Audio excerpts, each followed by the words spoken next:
तीन दोस्त मुल्क से बाहर घूमने गए और वहाँ एक इमारत में ठहरे जो 75 मंजिला थी। उनको 75वीं मंजिल पर रूम मिला। इमारत की इंतजामिया ने खबरदार करते हुए कहा, हमारे यहाँ का निजाम आपके मुल्क से अलग है। यहाँ रात 10 बजे के बाद लिफ्ट बंद कर दी जाएगी। 10 बजे से पहले आना होगा, वरना आपको सीढ़ियों के जरिए रूम तक जाना होगा। पहले दिन तीनों दोस्त सैरो सियाहत के लिए निकले, मगर 10 बजे से पहले वापस लौट आए। दूसरे दिन वो लेट हो गए और 10 बजे के बाद इमारत में दाखिल हुए। लिफ्ट के दरवाजे बंद हो चुके थे। तीनों दोस्त सैर व तफरी के बाद वैसे ही थक चुके थे, पर रूम तक तो जाना ही था, तो तीनों ने मिलकर फैसला किया, ऐसे सीढ़ियां चढ़ते हुए तो हम थक जाएंगे। हम बारी बारी एक दूसरे को किस्से सुनाते हुए चलते हैं। 25 फ्लोर तक पहला दोस्त, 50 फ्लोर तक दूसरा दोस्त, 75 पर पहुंचने तक तीसरा दोस्त किस्सा सुनाएगा। पहले दोस्त ने कहा, मैं तुम्हें लतीफे और मजाया किस्से सुनाता हूँ। अब तीनों हंसते मजाक करते हुए चलते रहे और 25वें फ्लोर तक आ गए।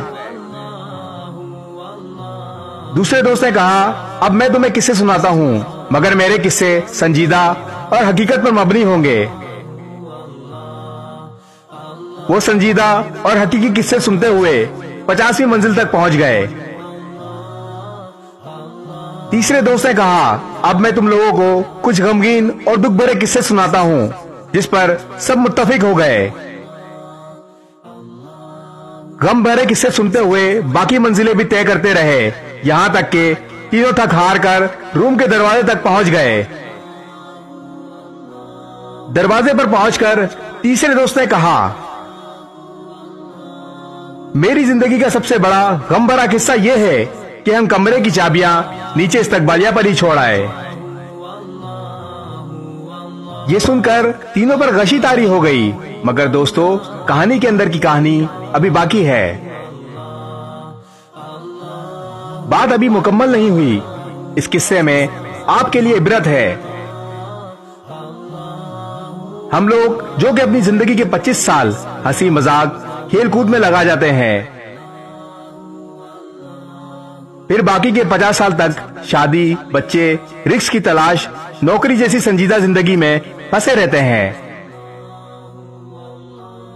75 साल की उम्र में बीमारियों, अस्पताल के चक्कर, बच्चों के गम और ऐसी हजारों मुसीबतों के साथ गुजारते हैं। यहाँ तक कि जब मौत के दरवाजे पर पहुंचते हैं तो याद आता है कि चाबियां तो हम साथ लाना ही भूल गए। इस जन्नत की चाबी जिसको हम अपनी मंजिल समझते हुए ये जिंदगी गुजारते रहे, अभी भी वक्त है आपके पास। इन चाबियों को साथ ले जाना मत भूलें।